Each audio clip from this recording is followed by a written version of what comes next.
श्री वैद्यनाथ, ये ज्योतिर्लिंग बिहार प्रांत के संथाल परगने में स्थित है। शास्त्र और लोक दोनों में उसकी बड़ी प्रसिद्धि है।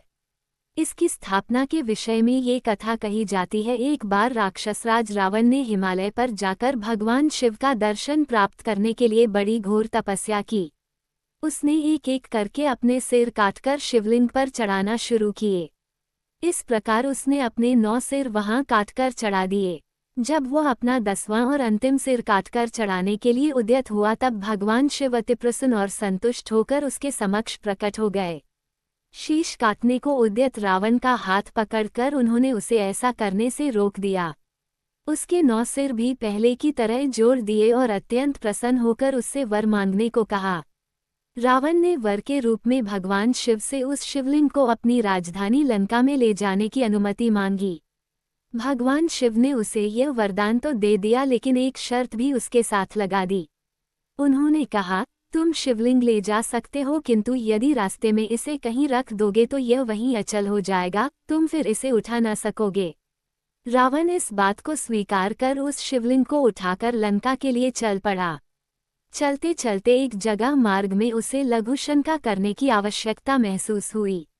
वो उस शिवलिंग को एक अहीर के हाथ में थमाकर लघुशंका की निवृत्ति के लिए चल पड़ा।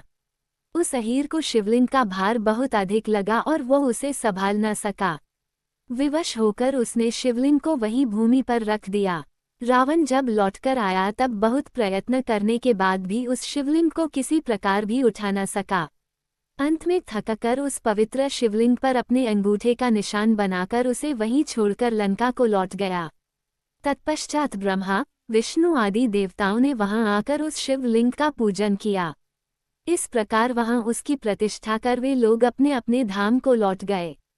यही ज्योतिर्लिंग श्रीवैद्यनाथ के नाम से जाना जाता है। ये श्रीवैद्यनाथ ज्योतिर्लिंग अनंत फलों को देने वाला है। ये 11 अंगुल ऊंचा है। इसके ऊपर अंगूठे के आकार का गड्ढा है। कहा जाता है कि यह वही निशान है जिसे रावण ने अपने अंगूठे से बनाया था। यहाँ दूर दूर से तीर्थों का जल लाकर चढ़ाने का विधान है। रोग मुक्ति के लिए भी इस ज्योतिर्लिंग की महिमा बहुत प्रसिद्ध है। पुराणों में बताया गया है कि जो मनुष्य इस ज्योतिर्लिंग का दर्शन करता है उसे अपने समस्त पापों से छुटकारा मिल जाता है। उस पर भगवान शिव की कृपा सदा बनी रहती है। दैहिक, दैविक, भौतिक कष्ट उसके पास भूलकर भी नहीं आते। भगवान शंकर की कृपा से वह सारी बाधाओं, समस्त रोगों शोकों से छुटकारा पा जाता है। उसे परम शांतिदायक शिवधाम की प्राप्ति होती है।